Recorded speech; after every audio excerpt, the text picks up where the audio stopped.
Someone said you're fucking down! Ninjas!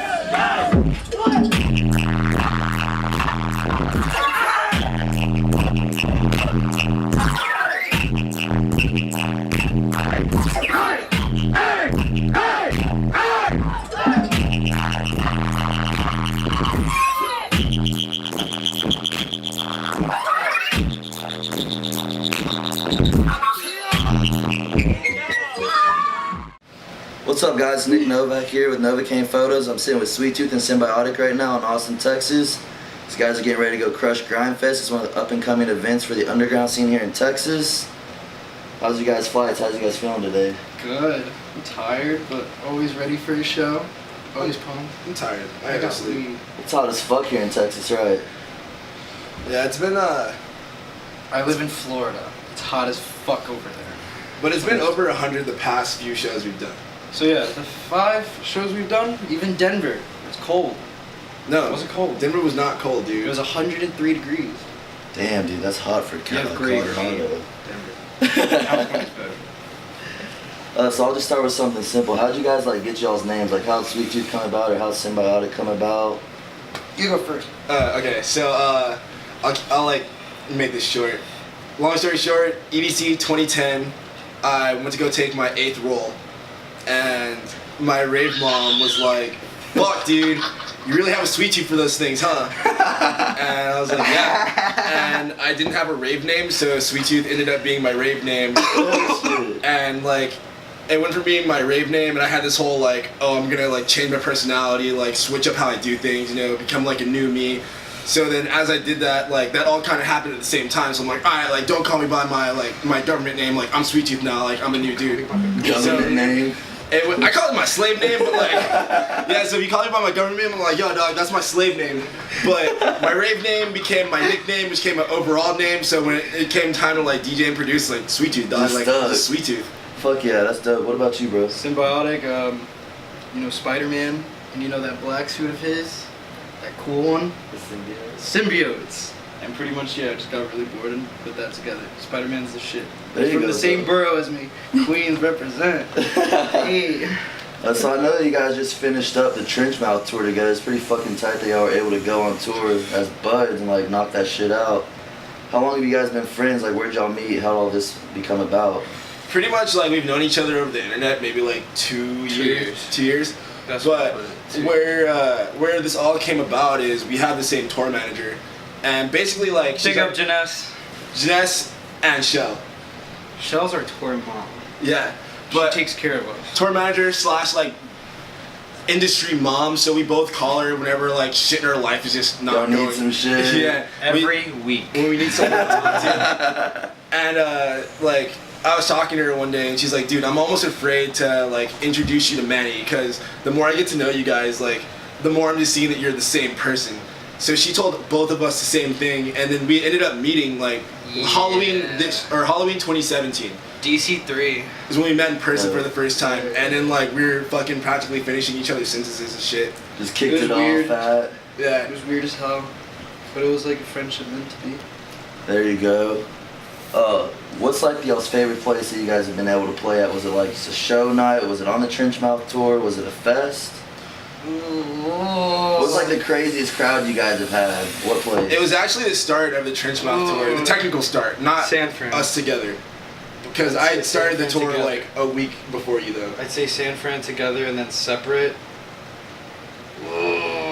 Separate from me, Montreal, by far. Like nothing. I've heard they go pretty even, hard yeah, out there. those kids go hard as fuck from 10 to 6. I remember I Holy played from shit. 1 to 2, and I had a flight at 11. So it was like 4:30 a.m. I go to my contact. I'm like, hey man, like, do you mind if I go back to the Airbnb? It's it's getting kind of late. He's like, oh, already? I'm like, the fuck do you mean already? It's 4:30 a.m. And like the venue's still packed and kids are just headbanging. It's just nuts.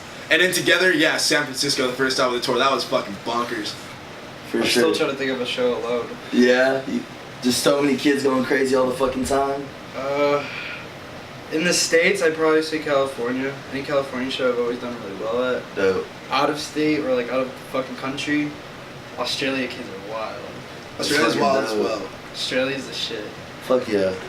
How long have you guys been producing? Like, what made you guys start wanting to produce? Oh my god. Like, get into music. You want me to do mine? industry? Because mine's a bit long. Yeah, you can go first. Alright, so I'm going to be 25 at the end of the year. I started DJing when I was 11. I was a scratch battle DJ. I did that for a very long time, and I still do. I still do contests I and wouldn't shit. have seen that shit, honestly. Yeah, I was a huge hip-hop battle DJ, and pretty much did that for the longest. And I was on Xbox when I was like 17, playing with kids on like Skate 2 and Skate 3. And I met this one kid from Canada, and he like told me about dubstep, and he was like, "Yo, you should peep like Rusko and shit." And I was like, "Alright, bet." I looked up like Hammer Time and shit, and was like, "Alright, this is pretty cool." And then like maybe like 7-8 months later, I heard like Swagga and like the Shambhala mix for 2009 for Excision. And I was like, "Alright, this is tight as fuck." I was still living in New York. Moved to Florida when I turned like 17 to 18. I had no friends, no anybody, and I said, "Fuck it, I'm just gonna make music." And from 18 to now, You're there. Here I am. Here you are. Sewer Sessions. And that thing's a whole entire, pretty much, Sewer Sessions started as a joke. I was making fun of Getter and Trench Lords, because he had the secret formula, and I thought, hey, I have the formula too. Made fun of that and said, you know, there's trash, there's fridge, there's rhythm, why not sewer music? Joke became a fucking dream, and now A brand. I'm here. mate. A fucking. and I make money from music, and it's fucking wild. Sewer! Yo, I need that shit loud as fuck, so when I do it one more time, when I say sewer, you say sessions. Sewer! Sewer! Alright, let's fucking go. A joke became reality, pretty much. That's actually like how things end up going most of the time. It's always the dubs that like you don't take seriously, or the songs that you just like don't think are gonna do well, or something that you do like as a joke. You Yeah. end up taking the fuck off, and it's like, dude, That really? song that I sampled Sammy with, Roly Poly, I made that in one day. I was like having a fucking blast, just like high as shit. I took a dab and like heard like that sample and was like, oh, I'm gonna record it. And like a month later, high as fuck, and like heard that sample again and was like, oh shit, I should just make that song. I made it in a day. Just And that's blew like up. one of my favorite songs, and blew the fuck up. Shit. Pretty much like everything you make, even if it's a joke, if it has like a lot of fun behind it, Right. usually does very well. That's fucking dope. What about you, bro? So I started playing guitar when I was 11, and like I always grew up on like rock, metal, you know, like grunge, you know, because my pops was he was in a band when he was like high school age, you know.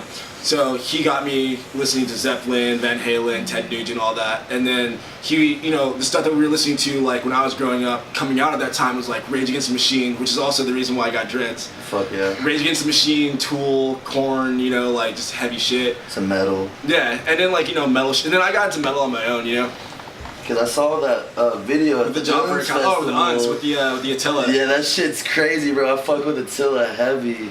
Yeah, it's like I fucking heard that track live, and my homegirl, my best friend at the time, she sent me to Self Help, and Attila played, and I was like, yo, the way he's screaming and the way he's like flowing, like low key like rapping when he's screaming, Yeah, like bro. that shit's sick. And then I just heard the 666 party with the devil, bitch. Yeah. So I was like, yo, that'd be such a dope sample. So then I looked up the track and it was 140. But yeah, so one day in high school, my homie I used to smoke with, we're in his car and he's like, yo, have you heard dubstep? I'm like, what the fuck is dubstep? He's like, just wait. And this is like 2008, you know? So he showed me Ketamine Ocean by Drooly. I was sitting there like when it hit or when it dropped, I was like, dude, what the fuck? What is this I haven't heard shit? that So, name in so long. I go home, I type in dubstep, first thing that pops up is Really? Cookie Monster, Ginger Pubes. So then I just like No download shit. all the Cookie Monster shit and all like the circus shit, you know, like Oh, Fun shit. Case, 50 I haven't Caliber, heard that Gorilla in Flex, years. you know, like all the OG circus tunes, like you said, like Swagga, like fucking Where's My Money, you know, that shit. So then 2012, Bass Rush versus Circus, I was in the front row during Fun Case's set. This is my first time seeing Fun Case. And like seeing the way that fool moved and everything, I was like, yo. His if I energy was, is yeah, just his energy. there, dude. I was like, yo, if I was ever a DJ, I'd be like that guy. And then Cookie Monster went on right after him, and that's the set. I was like, yeah, this is it. Like, dubstep is my shit.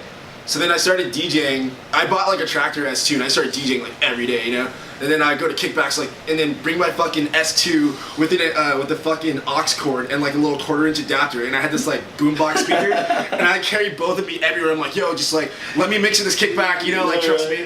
And then I started mixing at kickbacks, and my little like rave fam had connections to clubs. They're like, yo, dude, you can actually like mix. So then that's how I got into clubs. And at the time, I didn't even have a computer. Like, I couldn't afford one. I didn't have a fucking car either. But I kept getting like club shows, so I'd Uber to like clubs. And you know, shout out to Marvin from Mayhem. Like, he took me in and he gave me a solid place to mix.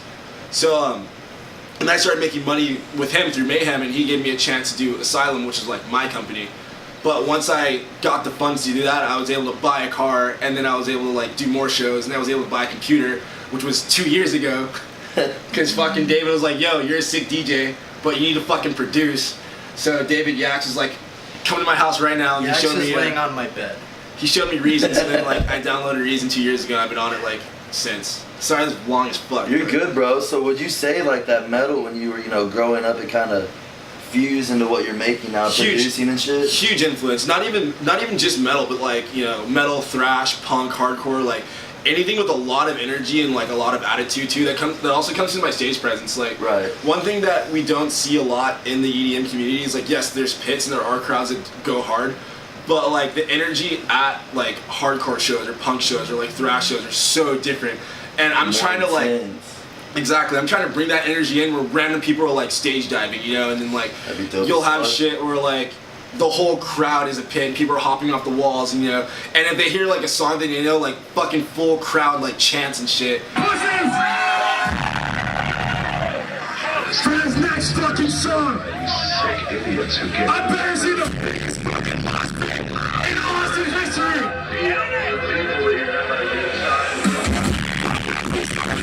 Myself, where the fuck is that mosh pit at?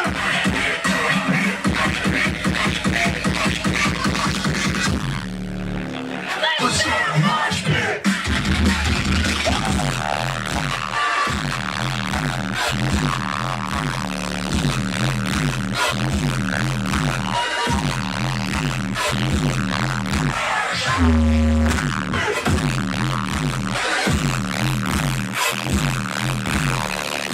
Okay, so who were like some artists that you guys like, what's y'all's like dream collab, or maybe do you already have something in the works that you can let us in on with? I have something in the works that I can't talk about. Got you. But I locked in some, like, all I will say is I'm very reserved on who I'll call a Don. Like, but I locked in a collab with the fucking Don.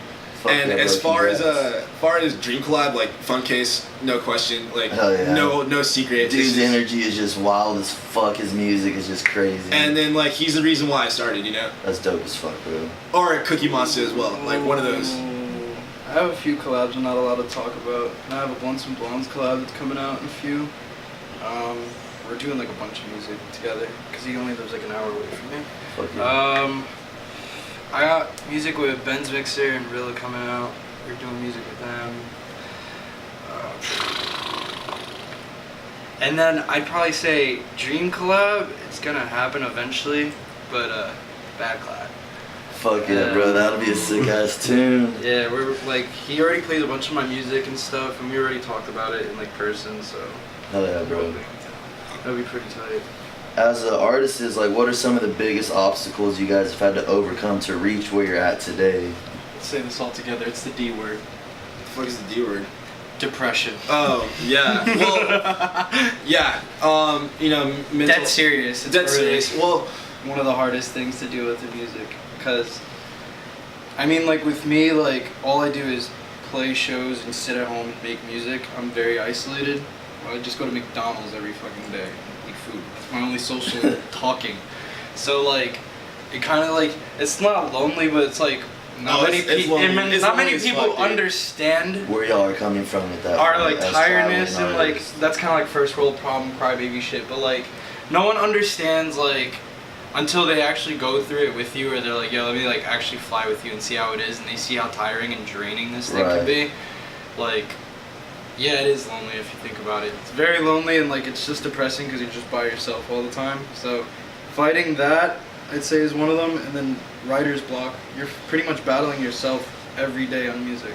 and to add on to that, like you're battling yourself, but at the same time, like you have to battle yourself. Like the thing is, a lot of musicians come from like really hard backgrounds. And even if they aren't clinically like depressed or have some type of mental illness, they have demons that they're trying to escape. And the reason that their music like hits people so hard is like that's their way of fucking dealing with what they go Escaping through. and everything. And you know, like I have my mental shit, everyone does. But music was my escape and it was like my release. But it gets to a point where it becomes your job. Yeah. And it's like, it's a dream job. I wouldn't trade for anything in the world. But then you have to deal with stuff like staying relevant, you know, like is your song gonna hit? Like are your stats doing well? Are you progressing? Are you staying within the same spot? And not only that, the biggest thing that I've had to deal with this past year, like, 'cause this is the first year where I'll consider myself an artist. But the biggest thing I've had to deal with was losing my humanity. And what I mean by that is, once you get to a certain level, people forget that you're a normal person with a life. You have feelings. You're not just a musician. 110%. So like, it'll be like, I'll have my off days. Everyone has off days. There'll be times where I'm sick. There'll be times when I'm with family, you know. And I'll get messages like, "Hey man, can you like check this song?" And then it's like the first thing someone wants from me is like they want me to check their song. Like, no hi, no nothing. Which is, I get it, you know, I get it. But if I don't respond like instantly, you know, it's like, "Oh, you fuck you, you're a fucking dick," you know, like you don't care about your fans. It's like, bro, what? Like I've got a real life to take care of too. I'm just not only, you know, an artist, I'm a human being, like you said. Or like, you know, you could say something like, "Yo, I'm struggling right now," like, and someone will just completely disregard that. It's, "Oh, dude, you're touring, like you're making music, you have like the respect of your idols. There's no way you can be struggling," and it's just you don't get taken seriously on your human side, which is like. 100%. I'm getting used to it now, and I've learned how to deal with it, and I've learned how to set time aside, like for my real friends, for my family, for my puppy, like to get away from all that shit. Dude, my puppy's the best. Hey, dog life. Yeah. But at first, I was getting like, fucking digested by overwhelming. that shit. It's overwhelming. It's very overwhelming. It's good that you're starting to like notice how to like, you know, take care of all that shit and not let it affect you as much. I definitely had a lot of help, you know, because like I've always been off, you know, and that's my thing, and that's kind of how I came up with people connected with the fact that it's like, yo, I'm not like everyone else. I don't react to everything the same as everybody else. Like, I don't know where I fit in. I don't know where I belong, but that's okay. Like, Right. That's okay. I'm gonna figure it out. So I handle things differently, and my team knows that. But there are times where like my team, I mean, my agent, my manager, like tour manager, which are all family, and my close friends that actually know me are like, all right, like he's usually dark and he has like a dark way of like making jokes and that's how he deals with shit, but he seems dark for him, so like let's check in on him. Yeah. So I got used to like talking to people, and they're telling me like, yo dude, like that's a normal thing, like burnout is real, just It really take is. like Bear with it. yeah, just take time off, dude. And then like just having that support around just was a great help, you know. Hell yeah, dude. It's always good to I've have a been good doing this support since I was system. 18 years old. Burnout is fucking real. I thought it was fake. It's real. Real shit. Yeah, because the thing about touring is people are like, oh, you tour, like you get to travel, and it's like, yes, you do travel, but you're Traveling's tiring. not even that. You're in each city for about 12 hours, if that.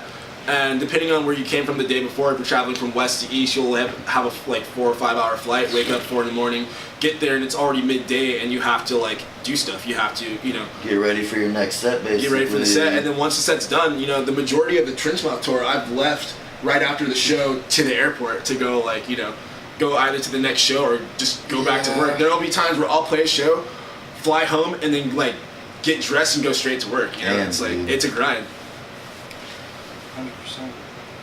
100%. So who are some like upcoming artists in the industry that you guys like? Calcium. I Yeah. want to say Calcium. That's our boy from Houston. Yeah, Fucking blown up I for actually sure. met him in Houston. I did a like little 3-day tour, and he did the tour with me, and he showed me all of his tunes. And when I first met him, like he was a sick producer, but his DJing, like he had his set down, but like he's a little stiff. He hadn't found his swagger yet. And I played with him 2 weeks ago, and that fool fucking destroyed. Yeah, bro, like he's got he some looked so shit. fucking confident up there, and the set was the majority of his set was his. Fuck yeah, bro. New music. My kid's wild. Also, You on Calcium too? Yeah, Costume's the shit. Dope. Him, Neonix, another Neonix. Texas cat. Another Dallas. Neonix, he doesn't get like as much credit as he should. Giannis has been in the game for a while, but it's one of those things where sadly, like, he's a producer's producer. Like, you know, all the people who actually make music realize, like, this fool's fucking sick. but Right. He just hasn't, like, gotten the same love from, you know, like, from the crowds and shit yet. Right. But the way his production is, and, like, as much as he works, he's gonna get it, you know? Fuck yeah. Level is another one. That's the one I did the Your World Will Be Mine track with. He's coming up hard. He was another one where, like, all he did was produce, you know, like he didn't really play shows, and that's kind of how our friendship started. Like he helped me get better at production. And I taught him like, all right, this is how you like mix. You know, not only how you mix, this is how you like become like. Because the thing is, you have to be like an entity like when you spin. And as stupid as that sounds, like you have to give off an aura, you know. And it's your job to set the atmosphere. It's your job to set the mood. It's your job to set the vibe. And if you don't know how to do that, you're not gonna progress well like as a DJ. And like he found his style. He found like where his energy comes off well, and now he's like fucking growing fast. Coming up. So what advice would you guys have for like upcoming artists trying to make it to where you guys are today? Patience. Yeah, I was gonna say don't stop. Patience. Because it took me 4 years of selling tickets, like going to meetings, because I know every local scene's different. Some local scenes will have you sell tickets, some local scenes won't. The local scene I came up in, and we had to sell tickets. Not only do we have to sell tickets, we had to go to meetings every week. And I Ubered myself there to Hollywood and back like every week. And then once I did that, then Marvin, the guy that like, you know, pretty much brought me up as a DJ, he gave me my own promotion company. And to run that meant going to Hollywood even more. And this is while I still didn't have the car. And this was all for like 4 years, just grinding, just local shows. And then one day the door will open. And when that door opens, don't stop. Even if you don't know what you're doing, just do something. Because doing something is better than doing nothing. Right. 100%. Hell yeah. Oh, and be yourself. Like, know where you came from type shit. Not only just that, there's only one you. Really be yourself. Really be yourself. Like this weird stoner kid that you see is really what I do every day. Not that kid. Him being as morbid as he is. That's who I am. That's really who he is. We're just regular weird dudes that just make really good music. The thing I kind of realized is everyone's looking for a hero, and everyone, there's some deep dark part of them, like some skeleton in their closet where they're like, I'm the only one that's this weird, I'm the only person that feels this way, and you're not, you know? Like, if you learn how to own the shit that you're self-conscious about and make it like your strength, there are gonna be people that fuck with you so hard because of that. So just own who you are, be yourself, be patient.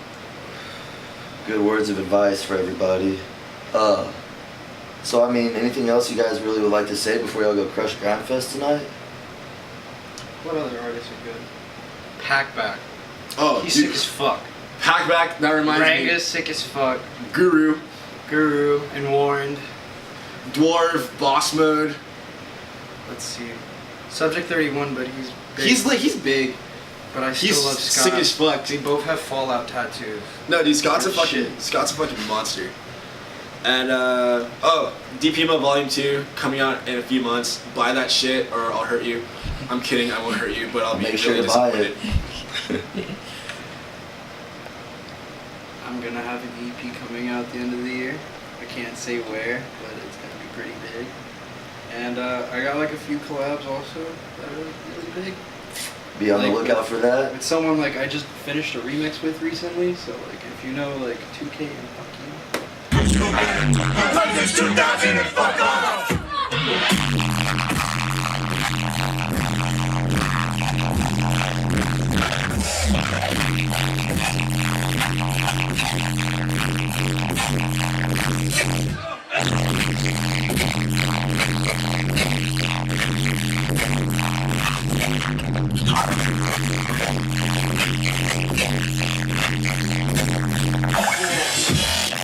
Fuck yes. A little shout out right there. Well shit, with that being said guys, I really like to thank y'all for y'all's time. Thank Grimefest for making this happen. Thanks for giving us a look behind the scenes. Let us get to know y'all a little bit more. These guys are gonna fucking crush Grimefest tonight. Make sure y'all check out their music on SoundCloud. Again, with that being said guys, I really fucking thank y'all. Appreciate it. Yeah, man, thank you. Goodbye.